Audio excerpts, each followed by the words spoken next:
Hey everybody, Gary here with a recruiting tutorial video for Draft Day Sports College Basketball 2024. Recruiting is obviously one of the biggest and most important parts of the game, and it's almost like its own mini game within the game because it's such a huge part. So I wanted to take a quick minute here and give, especially some of our new players to the game, some tips and some things to look for and check out while recruiting. So the first thing you need to do for recruiting is on your dashboard screen, you want to note your available scholarships. And in this case, my team has five spots to fill for the upcoming season for next year. So we'll have a lot to do during recruiting. And you can also see that my team has a healthy $72,000 left for recruiting in the budget. Now, of course, that amount is after you do the initial um, setting of your budgeting and your summer camp visits and stuff like that. If you have a larger budget, one thing you want to keep in mind is you want to spend that budget, especially if you want to ask for a budget increase at the end of the season. So make sure that if you have a larger budget, you're attending multiple camps and things like that so that you can spend most of it during the year. So when you go to start, there's always some good things I like to check out here. On the league media screen, if you go to magazines, you will find the summer camps preview. That's always helpful if you're going to attend one of these camps. You can click at the top here and sort between them and see which ones, whichever of the major camps you're going to attend. In this case, my team chose to attend the Indy Elite Camp. And you can see a list of the players here and who has interest in your school and who you've also recruited. This is just a couple weeks into recruiting here at this point. You can also go to the NXT Hoops page here, which is really helpful. As it's a different look. There's a different ranking system, so you get a different view of the players. You can always look at the top 150 players, or scroll down to a region that might suit you. So in my case, I'll look at the Midwest region, and you can see all of the players here and how they're ranking. You can always click on any player and bring up his recruit card, and you can see information about the skill ratings that you may have found out either by recruiting yourself or through the camps, and checking out the interests of the school. You can perform the actions for the recruits here, and you can also add and remove players to your call and watch list, and we'll get to that in just a second. If you go to your team page, you can also click at recruits at the top, and this gives you a look at any players who have committed to you, any players you have offers out, and also you can look at all the players who have an interest in you. All of this information and much more is on the recruiting screen as well, but it's kind of a nice option to have this here where you can just see specific things at a glance. Obviously, Donnell Manning here is projected to be a 5-star player by the WSSN service, and he has a warm interest in us already. So this is a player that I'm already recruiting. You can see I've got some info on the recruit, a little bit on his parents here, and I've got some notes from recruiting him already. And we've also done a visit. So and we've hosted him. That's why you see this little school type icon here. We've already used one of our host visits on him. So you can offer the scholarship or perform the other options up here. The text recruit option is helpful for getting information about the player. So if I want to chat about things, I can ask about his family. I can ask what he thinks about the school. He doesn't have a response about that one. And then you can also get that recruit info that you're missing here to fill in. So let's get into the heart of recruiting. We're going to click on the recruit players screen. And the first thing I'm going to do is I'm going to click on help, since this is a tutorial. One thing you can use are what we call quick keys or hotkeys. All of these here on the help page will always show you what they are. C for adding a player to call list, W for adding a player to watch list, B for both lists, R to remove that player, F to schedule watching film, L for scouting live, H for a hosting, V for a home visit, and D will display known details of the recruit. You're also told here that your team is charged $5 a week per player for every player on the call list. You can these notes down here about what's in the actions column so that you can see which actions you have taken. If you click on the light blue button here for view regional map, this gives you an idea of which states are in each region in the game in case you ever forget. The darker or the other blue one here, the team needs and info button, tells you first what your school's minimum SAT score is, and this is calculated based on the academic level of your school. So if you choose a school with a very high academic rating, your SAT score will be higher as a minimum, and schools with lower will obviously have a lower SAT score. In this case, it shows you in gray the players who are seniors on scholarships, so you know those scholarships will be opening. So in our case, I can see very quickly here that we have 2 shooting guards, 2 small forwards, and a power forward who will be leaving. That's those 5 available scholarships to fill. Clicking on the dates icon here will bring up the recruiting calendar, and you can see that there's 4 different periods of recruiting throughout the course of the year. There's the quiet, evaluation, contact, and dead period. The quiet period, you can call recruits, you can contact the recruits, you can watch game film, and you can host recruits for their campus visit. In the evaluation period, you can do all of those actions, and you can also travel to watch the recruits in live games. During the contact period, instead of being able to travel to watch games, you can make home visits to the recruits, and during the dead period, all you can do is just call recruits and watch game films and contact them. You'll see that the contact period first begins on September 11th and is for the rest of September and the first week of October.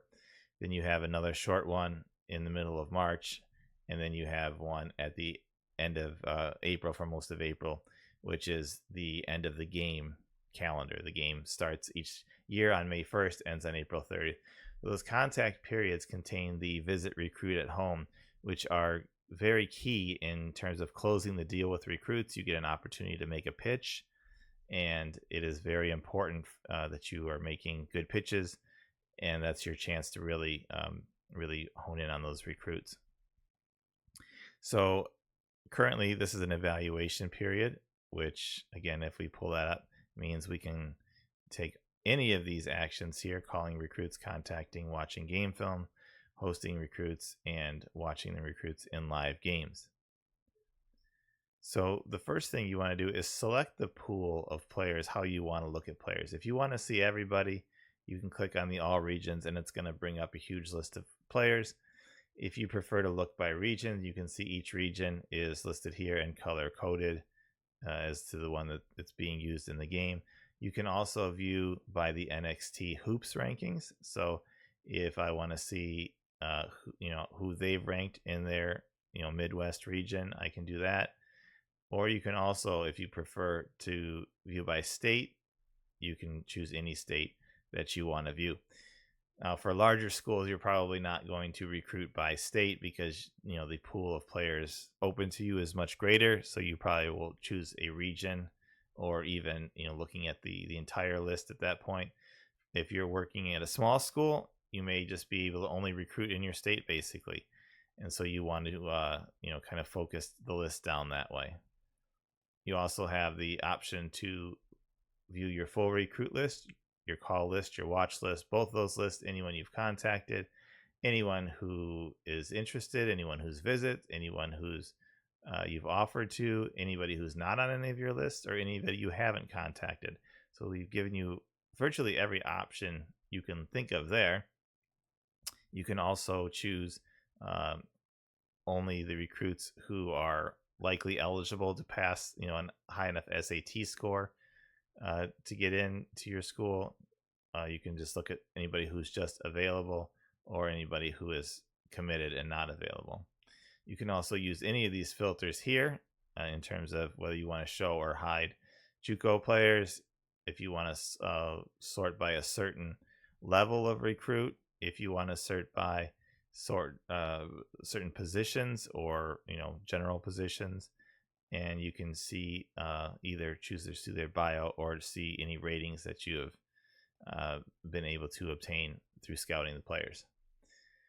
So the question is, where do you begin for a new player? The first thing you want to do is you want to fill out that call and watch list.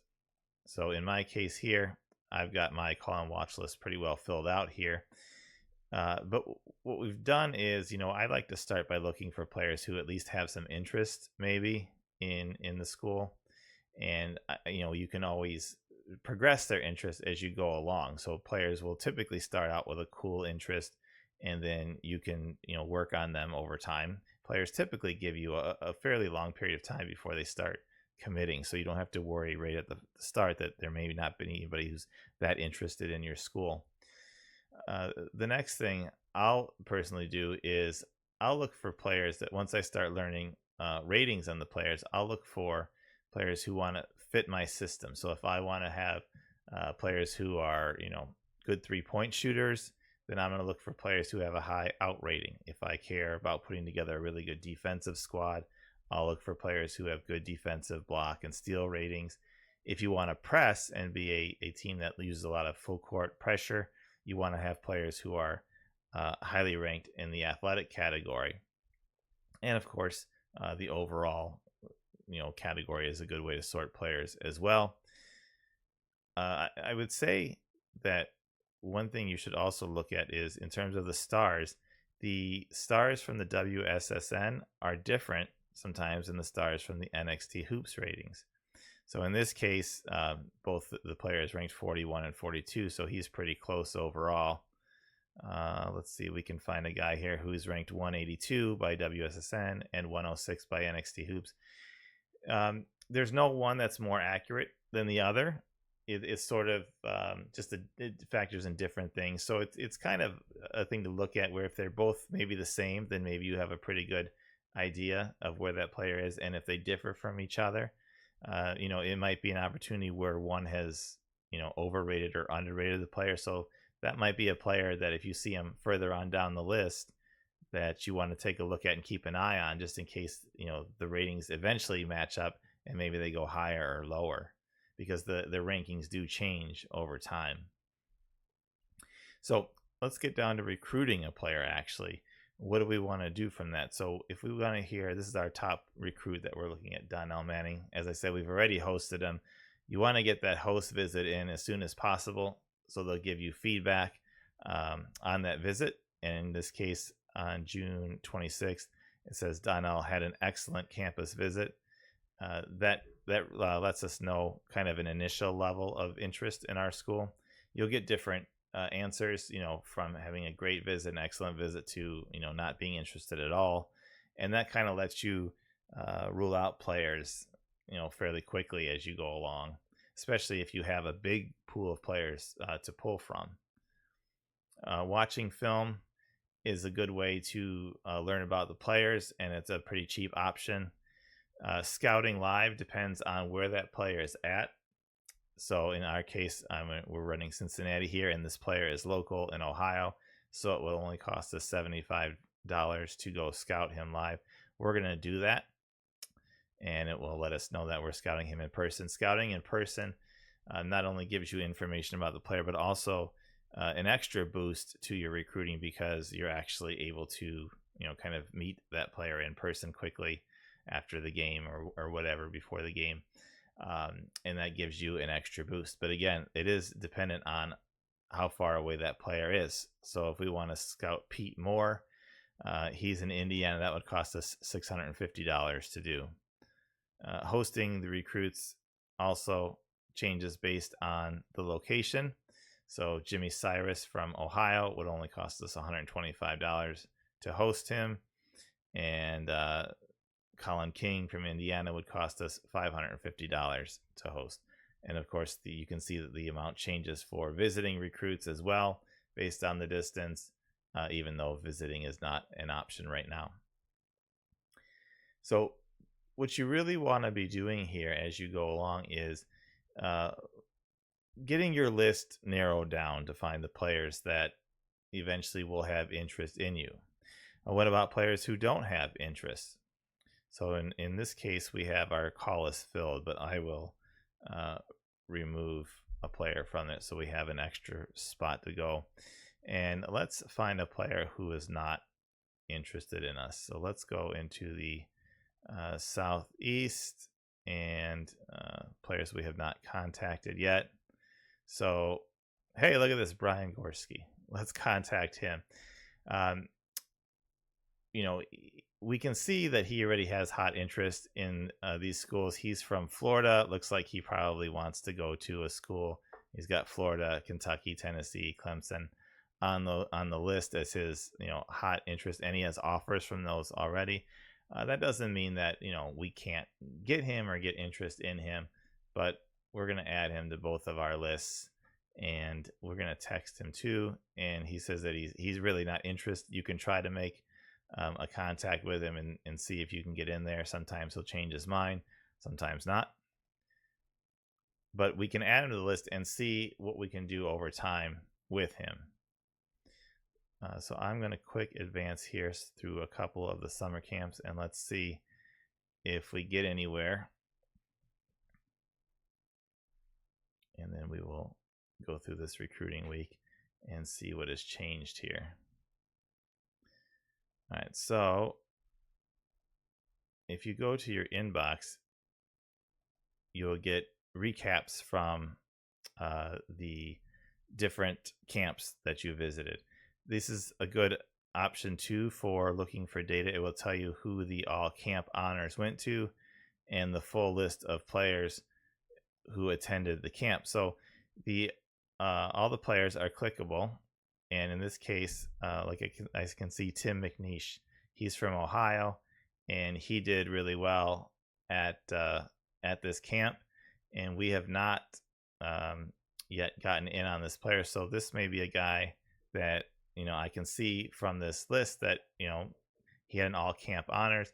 That might be a player we should recruit. So let's go to our list here, and we're going to go back to our call and watch lists, and I'm going to take, and you can see Brian Gorski went from no interest to small interest in us.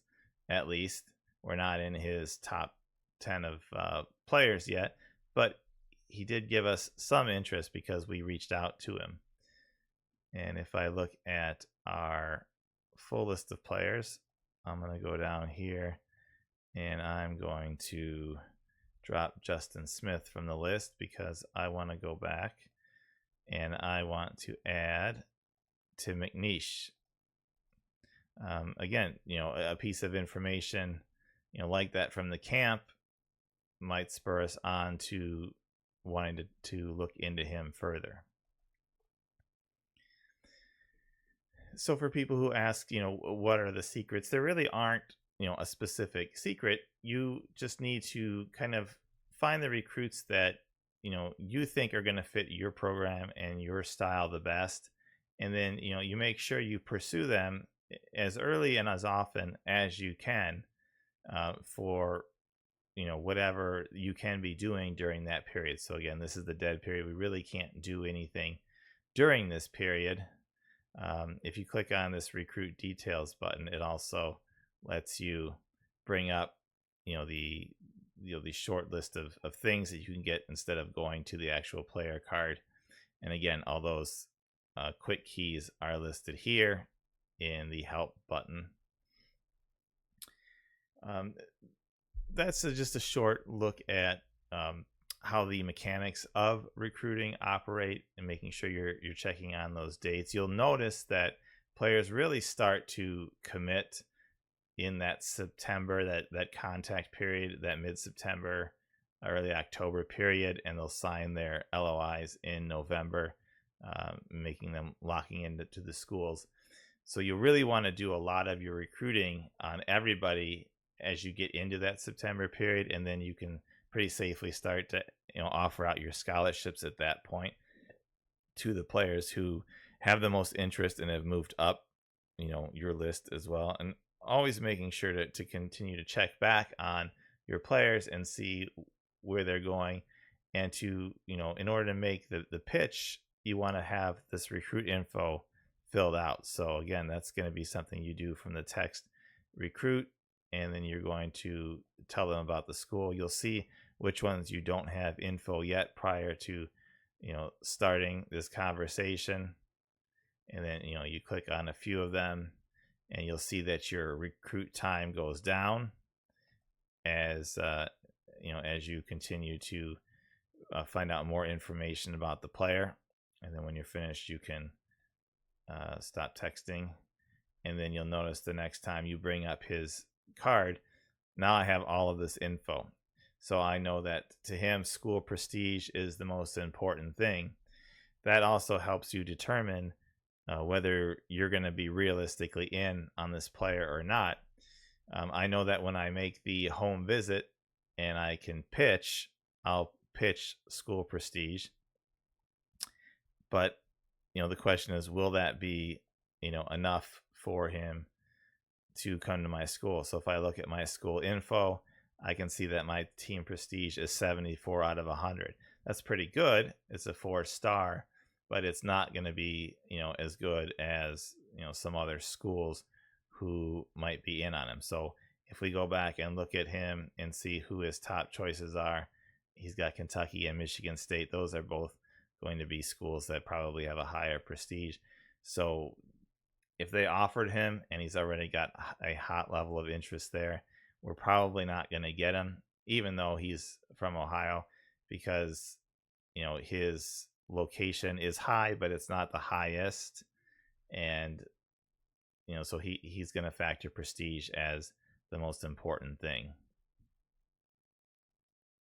So hopefully this short video kind of gives you a little bit of insight on how recruiting works, on the things that you need to do over the course of the season to do that recruiting. And don't forget, recruiting takes place all season long. Remember, we'll pull up the dates one more time. You can see that recruiting is taking place during the season itself. So you want to make sure that if you haven't filled your scholarships before the season starts, that you continue to recruit during the season and have the opportunity to use those contact periods in March and April to land recruits late in the year. You also have the option, of course, of not filling all of your scholarships and taking available scholarships into the transfer portal part of the season, if you prefer to build your team through the transfer portal rather than leaning completely on recruits. Also, when players leave at the end of the season, either for the draft or for transferring themselves, more scholarships will open for the transfer portal as well. So if you have any further questions about things you'd like to see maybe in more detail, or have questions about recruiting, don't forget to reach out to us on our forums at wolverinestudios.com, or in our Discord channel, or on our social media outlets, and we can answer more questions there. But until then, I hope this tutorial was helpful and at least gives you some information on how recruiting works and the things that you need to do in order to be successful at it.